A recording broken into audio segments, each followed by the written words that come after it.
بسم اللہ الرحمن الرحیم۔ السلام علیکم۔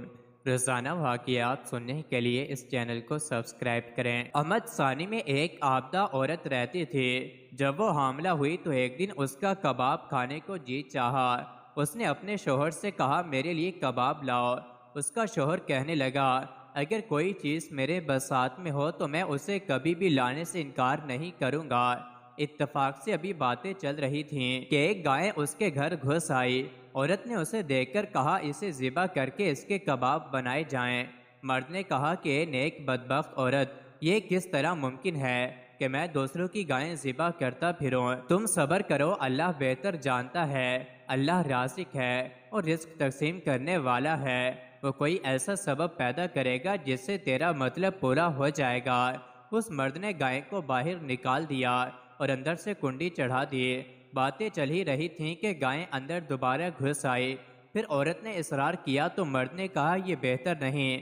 پھر اس نے باہر نکال کر اندر سے کفل چڑھا دیا اور اطمینان سے بیٹھ گئے، مگر گائیں اپنے سینگوں سے دروازہ توڑ کر پھر اندر داخل ہو گئی۔ اس بار عورت نے کہا اس گائے کا بار بار ہمارے گھر میں گھس آنا ایک دلیل ہے، ضرور اس گائے پر ہمارا کچھ حق ہے جو 3 مرتبہ اسی طرح اندر گھس آئی۔ آخر عورت نے گائے کو زبردستی ذبح کرنے کے لیے مرد کو جرأت دلائی۔ مرد نے گائے کو ذبح کیا اور بہت جلد گائے کے گوشت کے تھوڑے سے کباب بنا لیے۔ جب کبابوں کی خوشبو ہمسایوں کے گھر پہنچی جس سے ان لوگوں کی سخت دشمنی تھی تو ہمسائے نے حقیقت حال کو چھت پر چڑھ کر دیکھا اور گائے کو ذبح پایا اور جان لیا کہ کس کی گائے ہے۔ اس نے جا کر گائے کے مالک کو اطلاع دے دی۔ گائے کا مالک آیا اور سب کچھ اپنی آنکھوں سے دیکھ کر معاملہ قاضی کے دربار میں پہنچایا۔ قاضی نے کہا تم دوسروں کی گائیں ذبح کرتے ہو، یہ کسی طرح مناسب نہیں ہے، تمہاری سزا یہ ہے کہ تمہارے ہاتھ کاٹے جائیں۔ اس شخص نے کافی شور مچایا۔ جب اسے ہاتھ کاٹنے کے لیے لے جانے لگے تو اتفاق سے حضرت علی رضی اللہ عنہ کو سنایا۔ آپ نے فرمایا اس شخص کو دارالشرح لے چلو، میں ابھی آتا ہوں۔ اس طرح اس شخص کو واپس لے جایا گیا۔ کچھ دیر بعد حضرت علی رضی اللہ عنہ آئے۔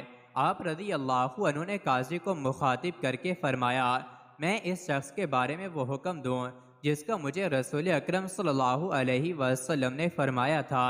قاضی نے کہا کیوں نہیں؟ آپ رضی اللہ عنہ ہی سب سے زیادہ اس کے قریب تھے۔ حضرت علی رضی اللہ عنہ نے فرمایا کہ گائے کے مالک کو قتل کر دیا جائے اور سب لوگ عدل خداوندی کا تماشا دیکھیں۔ سب لوگ حیران ہو گئے کہ گائے کے مالک کو کیوں قتل کیا جا رہا ہے۔ آپ رضی اللہ عنہ نے سب سے فرمایا آرام سے دیکھتے جاؤ۔